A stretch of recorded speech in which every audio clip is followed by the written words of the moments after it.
நேபாளத்தில் மீண்டும் இந்து ராஜ்யம். நேபாளத்தில் மீண்டும் மன்னராட்சி கோரி நேற்று ஞாயிற்றுக்கிழமை நடைபெற்ற போராட்டம் ஆட்சியாளர்களின் அடக்குமுறை காரணமாக வன்முறை போராட்டமாக மாறியது. இதையடுத்து அங்கு எப்போதும் இல்லாத அளவில் பாதுகாப்பு பலப்படுத்தப்பட்டுள்ளது.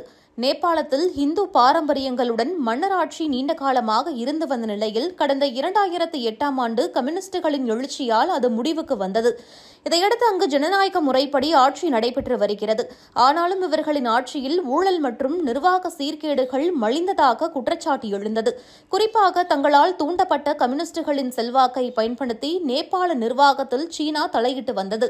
சீன கம்யூனிஸ்டுகள் தனது அபிலாஷைகள் படி அங்கு நிர்வாகத்தை நடத்தினர். மேலும் நேபாளத்தின் எல்லைப் பகுதிகளில் உள்ள நிலங்களை சீனா ஆக்கிரமிக்க தொடங்கியது. அது மட்டுமல்லாமல் அங்கு இந்திய எதிர்ப்பு உணர்வையும் தூண்டியது மட்டுமல்லாமல் இந்தியாவுக்கும் நேபாளத்திற்கும் இடையே எல்லை பிரச்சினைகளை தூண்டியது. இதனால் நேபாள மக்களிடையே சீனா மற்றும் நேபாள கம்யூனிஸ்டுகளுக்கு எதிரான மனநிலை உருவானது. அவர்கள் சீனா வேண்டாம், பழையபடி இந்தியாவின் உறவுகள் வேண்டும் என குரல் கொடுத்து ஆர்ப்பாட்டங்கள் நடத்தி வந்தனர். இந்நிலையில் மீண்டும் இந்து மன்னராட்சி கோரி நேபாள தலைநகர் காட்மண்டுவில் நேற்று ஞாயிற்றுக்கிழமை மாபெரும் போராட்டம் நடைபெற்றது. ஏராளமான மக்கள் ஒன்று கூடி போராட்டத்தில் ஈடுபட்டதால் அங்குள்ள கம்யூனிஸ்ட் அரசு கடும் அடக்குமுறையை அவிழ்த்துவிட்டது. இதனால் அங்கு வன்முறை வெடித்தது. போராட்டத்தில் ஈடுபட்டவர்கள் பேரணியாக சென்றபோது போலீசார் அவர்களை தடுத்து நிறுத்தியதால் போராட்டக்காரர்களுக்கும் போலீசாருக்கும் இடையே மோதல் ஏற்பட்டது. போராட்டத்தில் ஈடுபட்டவர்கள் கற்களை கொண்டு போலீசாரை தாக்கினர். பதிலுக்கு தடியால் அடித்தும் தண்ணீரை பீச்சி அடித்தும் போலீசார் போராட்டக்காரர்களை கட்டுப்படுத்த முயன்றனர்.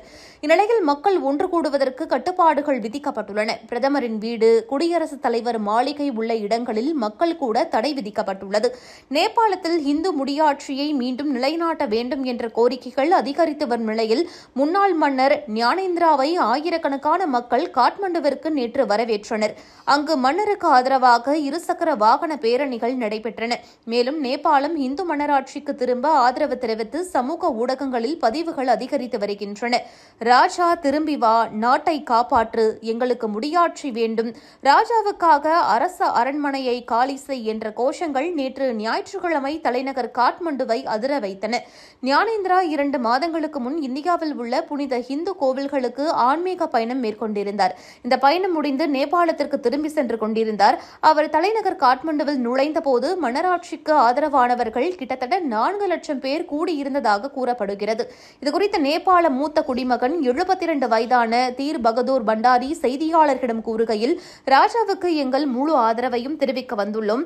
அவரை மீண்டும் அரசு அரியணையில் மீண்டும் அமர்த்துவதற்கு அவருக்கு பின்னால் அணி திரட்டவும் நாங்கள் இங்கு வந்துள்ளோம் என்று தெரிவித்தார்.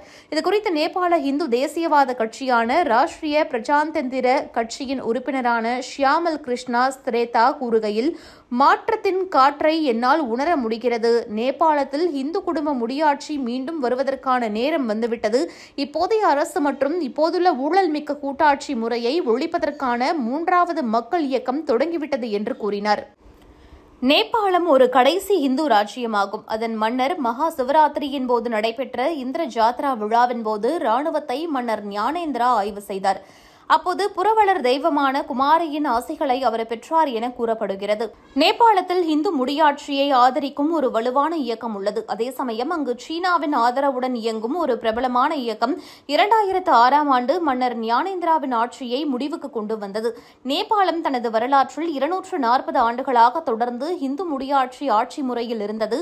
இந்நிலையில் அங்கு மன்னராட்சியை மீண்டும் மக்கள் விரும்புவதற்கு காரணம் நாடெங்கும் பரவியுள்ள பரவலான ஊழல் மற்றும் பொருளாதார சரிவு குறித்த மக்களின் விரக்தியாகும். மன்னர் அதிகாரம் மற்றும் ஸ்திரத்தன்மையின் மையமாக இருந்த போதிலும் 2008ஆம் ஆண்டு குடியரசு ஆட்சி வந்ததும் அங்கு ஸ்திரமான ஆட்சி அமையவில்லை. சென்ற 16 ஆண்டுகளில் இதுவரை 13 அரசாங்கங்கள் அங்கு வந்தன. இதனால் ஊழல்கள் அதிகரித்ததுடன் சீனாவின் செல்வாக்கு அங்கு அதிகரித்தது. பல்வேறு கட்சிகளின் தலையீடு மற்றும் அரசியல் கட்சிகளை சீன கம்யூனிஸ்டுகள் கையாண்ட விதம் நாட்டில் அமைதி குலைந்தது. 1768ஆம் ஆண்டு மன்னர் பிருத்வி நாராயண் ஷா இப்பகுதியின் துண்டு துண்டான ராஜ்யங்களை ஒன்றிணைத்து நேபாள ராஜ்யத்தை உருவாக்குவதற்கு முன்பு இப்போதைய நேபாளம் சிறிய சமஸ்தானங்களாக மட்டுமே கொண்டிருந்தது. 1800 வாக்கில் இந்த ராஜ்யம் ஷா வம்ச மன்னர்களின் பெயரால் ஆட்சி செய்யப்பட்டது. ஷா வம்சத்தின் மன்னர்கள் 2006 வரை நேபாளத்தில் ஆட்சி செய்தனர். நேபாளத்தை நவீனமயமாக்கியது மட்டுமல்லாமல் இந்து முடியாட்சி என்ற கருத்தையும் உருவாக்கியவர் திருப்புவன் ஷாவின் மகன் மகேந்திர ஷா ஆவார். பன்முகத்தன்மை கொண்ட நேபாளத்தை ஒரே அடையாளமாக மறுவடிவமைக்கும் ஒரு தேசியவாத திட்டத்தையும் அவர் இயற்றினார். இந்த திட்டம் ஏக் ராஜா, ஏக் பேஷ், ஏக் பாட்ஷா என்ற முழக்கத்தால் ஆனது என வல்லுநர்கள் தெரிவிக்கின்றனர். மகேந்திராவின் மரணத்திற்கு பிறகு அவரது மூத்த மகன் பிரேந்திரா நேபாளத்தின் மன்னரானார். 1990ஆம் ஆண்டில் தொடர்ச்சியான பொதுமக்கள் போராட்டங்களுக்கு பிறகு தேர்ந்தெடுக்கப்பட்ட பாராளுமன்ற உறுப்பினர்களுடன் அதிகாரத்தை பகிர்ந்து கொள்ள மன்னர் பிரேந்திரா ஒப்புக்கொண்டார். நேபாளத்தை முடியாட்சியிலிருந்து ஜனநாயகத்திற்கு உட்பட்ட முடியாட்சிக்கு மாற்றவும் அவர் ஒப்புக்கொண்டார். இப்படி சமரசம் இருந்த போதிலும் மக்களிடையே அதிருப்தி கொந்தளித்தது. 1990களின் நடுப்பகுதியில் நேபாளத்தில் மாவோயிஸ்ட் கிளர்ச்சி எழுச்சி பெற்றது. அதை உண்டு செய்த முக்கிய தலைவர்களில் ஒருவர் புஷ்பகமல் தஹால் பிரசந்தா ஆவார். அவர் பின்னர் நேபாளத்தின் பிரதமரானார். ஜூன் 1, 2001 அன்று அரண்மனையில் நடந்த படுகொலையில் ராஜா பிரேந்திரா, ராணி ஐஸ்வர்யா மற்றும் 8 அரச குடும்ப உறுப்பினர்கள் கொல்லப்பட்டனர்.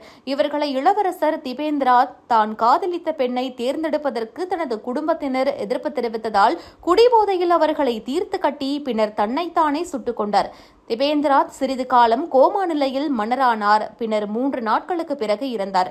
அப்போதுதான் ஞானேந்திரா ஷா மன்னரானார். இருப்பினும் நேபாள மன்னராக பதவியேற்ற ஞானேந்திராவின் ஆட்சி கவேக சீக்கிரத்தில் முடிந்தது. 2005ஆம் ஆண்டே அவரது அதிகாரத்திற்கு முடிவுரை எழுதப்பட்டது. மக்கள் இயக்கம் என்ற பதாகையின் கீழ் 7 அரசியல் கட்சிகளால் ஏப்ரல் 2006இல் வெகுஜன போராட்டங்கள் வெடித்தன. மன்னரின் நேரடி ஆட்சியை முடிவுக்கு கொண்டுவர கோரி இந்த போராட்டங்கள் நடைபெற்றன. மன்னர் ஞானேந்திரா மக்கள் அழுத்தத்திற்கு அடிபணிய வேண்டியிருந்தது. மேலும் 2007ஆம் ஆண்டில் பாராளுமன்றத்தை மீண்டும் நிறுவினார். 2008ஆம் ஆண்டில் முன்னாள் மாவோயிஸ்ட் கிளர்ச்சியாளர்களால் ஆதிக்கம் செலுத்தப்பட்ட புதிதாக தேர்ந்தெடுக்கப்பட்ட அரசியலமைப்பு சபை முடியாட்சியை ஒழிக்க வாக்களித்தது. மே 28, 2008 அன்று நேபாளம் அதிகாரப்பூர்வமாக ஒரு கூட்டாட்சி ஜனநாயக குடியரசாக அறிவிக்கப்பட்டது. மேலும் மன்னர் ஞானேந்திரா நாராயண் ஹிதி அரண்மனையை காலி செய்தார். கடைசி இந்து ராஜ்யமான நேபாளம் ஒரு மதசார்பற்ற குடியரசாக மாறியது. மேலும் நாராயண் ஹிதி அரண்மனை ஒரு அருங்காட்சியகமாக மாறியது. ஞானேந்திரா மீண்டும் மன்னராக வர வேண்டும் என்று முழக்கமிட்டு மக்கள் இப்போது விரும்புவது நாராயண் ஹிதி அரண்மனையைத்தான். அதாவது அரச அரண்மனையை காலி செய், நாங்கள் எங்கள் ராஜாவை மீண்டும் ஆட்சிக்கு கொண்டு வருகிறோம் என்பது பைக் பேரணிகளின் போது எழுந்த முழக்கங்களில் ஒன்றாகும். இது பற்றி மற்ற அரசியல் தலைவர்கள் கூறுகையில், நேபாளத்தில் முடியாட்சி இப்போது முடிந்து போன வரலாற்று விஷயம் என்று தெரிவிக்கிறார்கள். ஒருபோதும் ஞானேந்திரா மீண்டும் மன்னராக முடியாது என்றும் வாதிடுகின்றனர். முன்னாள் மன்னர் ஞானேந்திரா முடியாட்சியை மீண்டும் கொண்டு வருதல் என்ற பெயரில் முட்டாள்தனமான காரியங்களை செய்தால் அது அவருக்கு மோசமான ஒன்றாக இருக்கும் என்று சிபிஎன் மாவோயிஸ்ட் தலைவர் பிரசண்டா எச்சரித்ததாக செய்திகள் தெரிவிக்கின்றன. இருப்பினும் ராஷ்டிரிய பிரஜாதந்திர கட்சி நேபாளத்தின் பல பகுதிகளில் இந்து முடியாட்சியை மீண்டும் நிலைநாட்டுவதற்காக நிகழ்வுகள் மற்றும் பேரணிகளை ஏற்பாடு செய்து வருகிறது. இதுகுறித்து காட்மண்டு போஸ்ட் என்கிற பத்திரிகை தெரிவிக்கையில், ஞானேந்திராவுக்கு பொதுமக்களிடமிருந்து ஆன்லைன் மற்றும் ஆஃப்லைன் ஆதரவு எழுச்சி கண்டுள்ளதாக குறிப்பிட்டுள்ளது. இது பிரதான அரசியல் கட்சிகளை ஒரு குழப்பத்தில் ஆழ்த்துகிறது. பேரணிகளை எவ்வாறு கட்டுப்படுத்துவது என்பது குறித்து அரசு தீவிரமாக சிந்தித்து வருவதாக காட்மண்டு போஸ்ட் செய்தி வெளியிட்டுள்ளது. இதன் மூலம் 2008க்கு பின் பரவலான ஊழல் காரணமாக நேபாள மக்களிடையே கருத்து மாற்றம் ஏற்பட்டுள்ளது என்பது தெளிவாகிறது. நாட்டில் நடந்து கொண்டிருக்கும் மிக மோசமான விஷயம் மிகப்பெரிய ஊழலாகும். அதிகாரத்தில் உள்ள அனைத்து அரசியல்வாதிகளும் ஊழலை தவிர நாட்டிற்கு எதுவும் செய்யவில்லை என்று 50 வயதான தட்சர் குல்ராஜ் ஸ்ரேதா பத்திரிகையாளர் ஒருவரிடம் ஆவேசமாக கூறினார். நாட்டிற்கு மிகவும் பயனளிக்கும் என நம்பி நான் முன்பு முடியாட்சிக்கு எதிரான போராட்டங்களில் நான் கலந்து கொண்டேன். ஆனால் நான் தவறாக புரிந்து கொண்டேன். தேசம் மேலும் சரிந்தது. அதனால் நான் என் மனதை மாற்றிக்கொண்டேன். இப்போது நான் மன்னராட்சியை ஆதரிக்கிறேன் என்று ஸ்ரேஷ்டா மேலும் தெரிவித்தார். வறுமையில் வாடும் நேபாளத்தில் அரசியல் கட்சிகள் தங்கள் வாக்குறுதிகளை நிறைவேற்ற தவறியதால் ஸ்ரேஷ்டாவை போன்ற ஆயிரக்கணக்கானோர் இப்போது மனமாற்றம் அடைந்து வருவதாக தெரிகிறது. நேபாளத்தில் இந்து முடியாட்சி மீண்டும் வர வேண்டும் என்ற எழுச்சி இப்போது தொடர்கிறது.